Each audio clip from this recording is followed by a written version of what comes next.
समीर वानखेड़े के पिताजी ने जो केस किया था नवाब मलिक को लेकर, आज हाईकोर्ट की तरफ से भी मामला सुरक्षित रख लिया गया है। साथ ही जिस तरीके से फटकार लगाई गई है नवाब मलिक के लिए, सबूतों में भी छेड़खानी की गई है। बिल्कुल श्रेयन, जो समीर वानखेड़े के पिता ने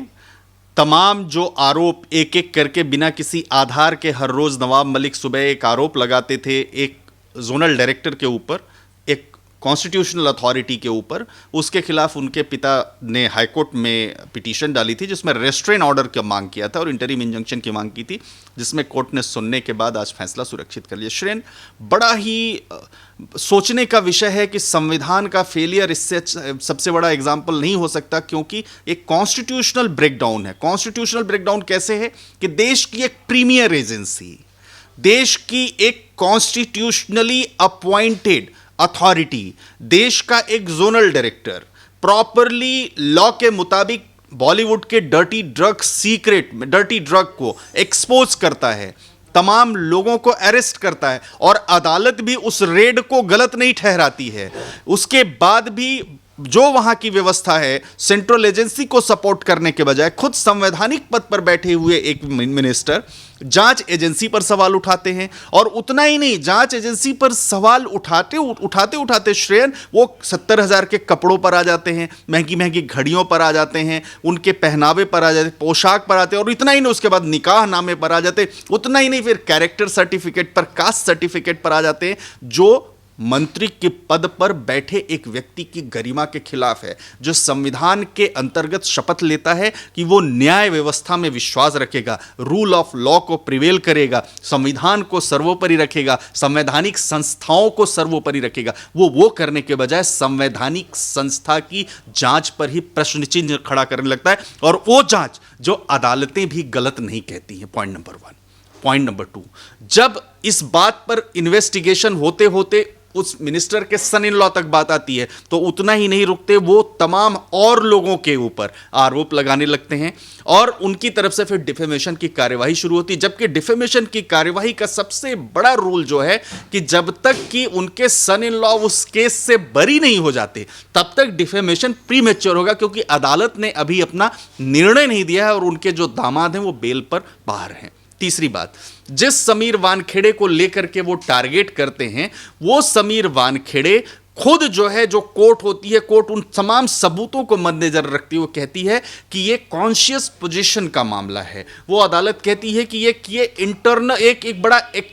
विदेशी जो तार जुड़ा हुआ है इस ड्रग मीनेस में, उनको एक्सपोज करना है। वो अदालत ये कहती है कि व्हाट्सएप चैट रिवील करता है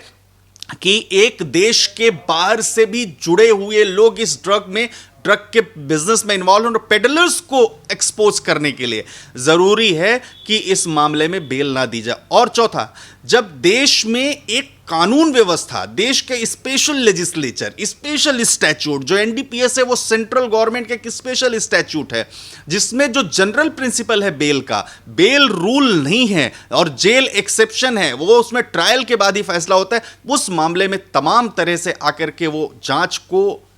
धूमिल करने की, जांच की व्यवस्था में इंटरफेयर करने की, स्मूथ एडमिनिस्ट्रेशन ऑफ जस्टिस में इंटरफेयर करने की, अपने पद का बेजा इस्तेमाल करने का प्रयास करते हैं। तो मैं समझता हूं कि ये हमारे देश के लॉ एनफोर्सिंग एजेंसीज को, साथ ही साथ हमारे देश की निष्पक्ष, निर्भीक और स्वतंत्र न्यायपालिका को इसमें निश्चित तौर पर ऐसा लैंडमार्क जजमेंट देने की जरूरत है, खास तौर से समीर वानखेड़े के पिता के केस में, ताकि जो भी लोग कॉन्स्टिट्यूशनल पदों पर बैठे हुए हैं और वो अपने पद का बेजा इस्तेमाल करें, अगर वो इन्वेस्टिगेशन में, स्मूथ एडमिनिस्ट्रेशन ऑफ जस्टिस में इंटरफेयर करें, तो उनको एक सबक मिल सके। Over to you. जिस तरीके से नवाब मलिक हर रोज प्रेस कॉन्फ्रेंस करके अलग अलग एलिगेशन लगाते हैं, आज अगर सारा मामला हमने कोर्ट में देखा भी, तो जिस तरीके से कोर्ट का रवैया रहा, कोर्ट की तरफ से चीजें बोली गई, साफ साबित होता है कि सर कल अगर सुनवाई होती है फिर से, तो क्या नवाब मलिक की मुश्किलें बढ़ सकती हैं? देखिए, मैं तो समझता हूं कि जनता की नज़र में, संविधान की नज़र में, लोकतंत्र की नज़र में तो उनकी मुश्किलें और बढ़ी गई हैं,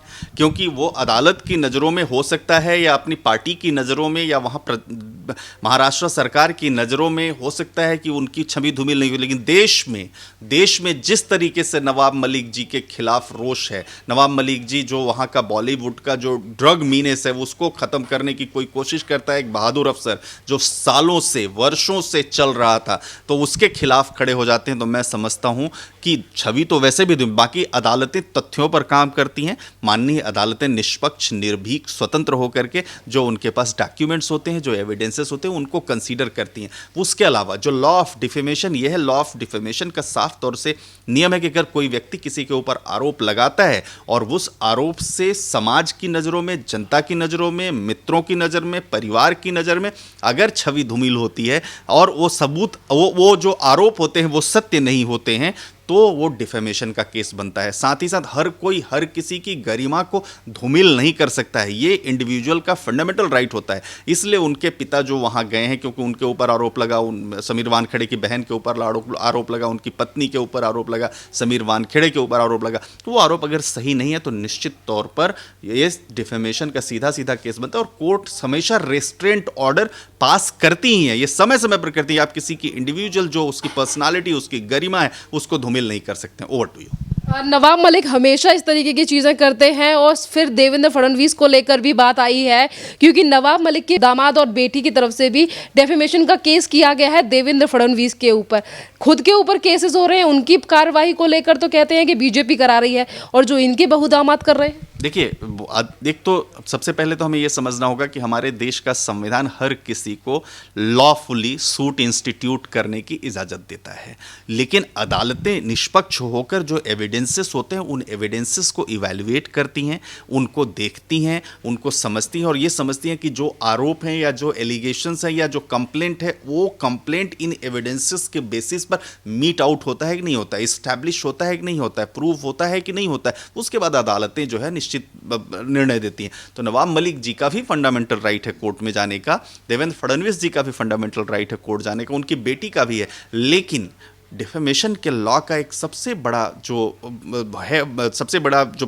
प्राइम ऑब्जेक्ट है वो ये है कि एक एक्यूज जिसके खिलाफ अदालत ने अगर कोई फैसला नहीं दिया है तो वो डिफेमेशन नहीं कर सकता, वो डैमेजेस फाइल नहीं कर सकता। वो तभी होगा जब उसको रॉन्गफुली प्रोसिक्यूट किया जाएगा, जब उसका प्रोसिक्यूशन रॉन्गफुल और मेलिशियस होगा, और अभी वो स्टेज नहीं आई है जिसमें मेलिशियस और रॉन्गफुल प्रोसिक्यूशन उनके दामाद का कोर्ट ऑफ लॉ से साबित हुआ हो। सर, कोर्ट हो या फिर लोग हो, लगातार पीआईएल जो है वो सुप्रीम कोर्ट में जा रही हैं, हाई कोर्ट में जा रही हैं। नवाब मलिक के खिलाफ जो केसेस हैं वो महाराष्ट्र के पुलिस स्टेशन में भी हो रहे हैं, पर नवाब मलिक प्रेस कॉन्फ्रेंस करके किसी न किसी को बार बार पे टारगेट कर रहे हैं, और आज टारगेट किया गया है कंगना रनावत को, और ये कहा गया है कि ये मलाना क्रीम है उसका डोज लेती हैं, यानी कि हिमाचल प्रदेश में उगने वाला चरस। देखिए, वो आरोप लगाए हैं, वो आरोप अगर उनके सत्य नहीं होते हैं तो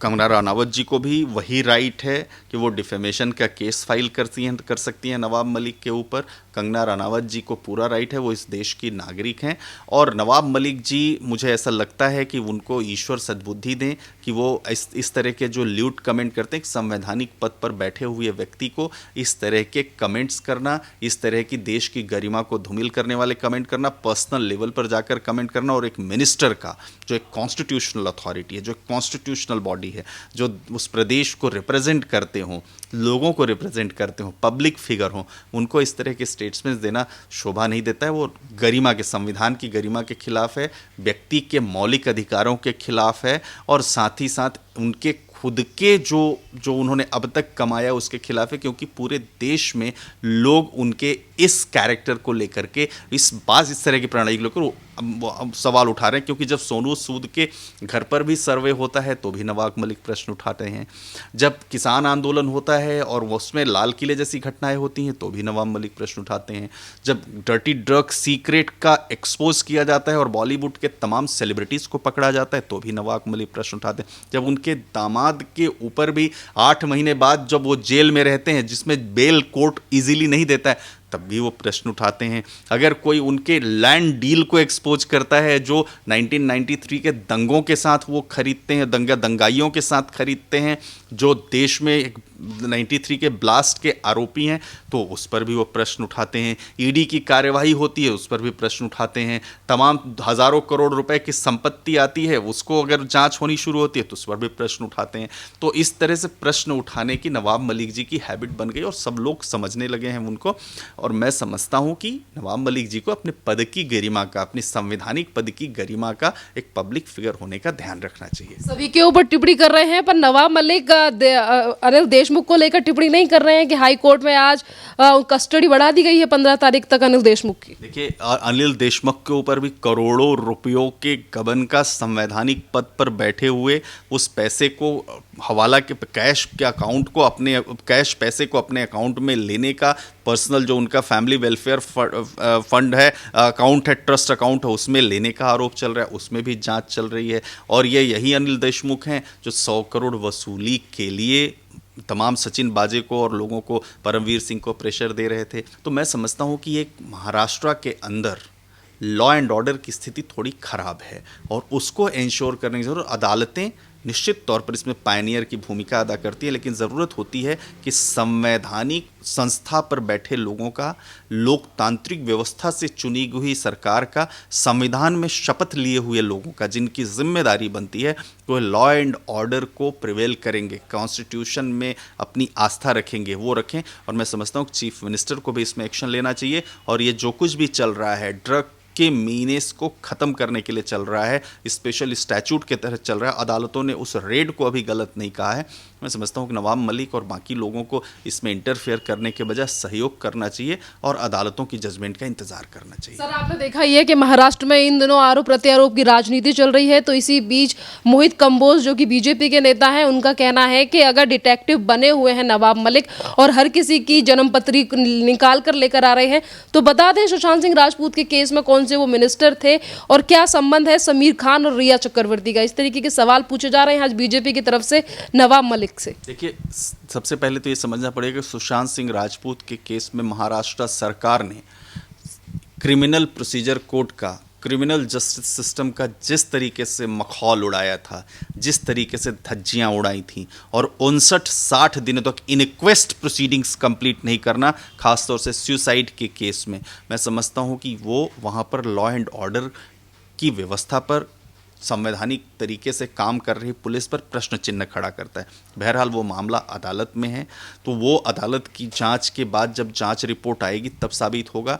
लेकिन सुशांत सिंह राजपूत की मौत के बाद से और अब तक जिस तरीके से बॉलीवुड के ये लोग जो ड्रग्स में इन्वॉल्व थे, ड्रग्स कंज्यूम करते थे, ड्रग्स को पोजेशन करते थे और ड्रग्स के पेडलर्स, वो एक्सपोज हुआ है। और देश में जिस बॉलीवुड को लोग अपना आइडियल मानते थे, बॉलीवुड के सेलिब्रिटीज़ को देख करके अपने बच्चों को वैसा बनाना चाहते थे, अब वो ऐसा नहीं करना चाहते। बॉलीवुड में जिस तरीके, जितनी डर्ट भरी हुई है, जितना उसके डर्टी सीक्रेट्स है, वो सब एक्सपोज हुए हैं। और बहुत सारी शुभकामनाएं समीर वानखेड़े जैसे ऑफिसर्स को, जिन्होंने अपनी खुद की जान की परवाह ना करते हुए एक ड्रग मीनेस को उन्होंने एक्सपोज किया। आज हाईकोर्ट के फैसले को भी जनता आज जीत की तरफ देख रही है कि समीर वानखेड़े की जीत हुई है कोर्ट में। क्या कहेंगे सर इस पर? अदालत का फैसला कल आए, अदालत के फैसले के बाद होता है। और मैं समझता हूँ देश की अदालतें बहुत निष्पक्ष होकर के काम करती हैं। ये वही देश की अदालत है कि जब महाराष्ट्र सरकार ने अर्णव गोस्वामी जी को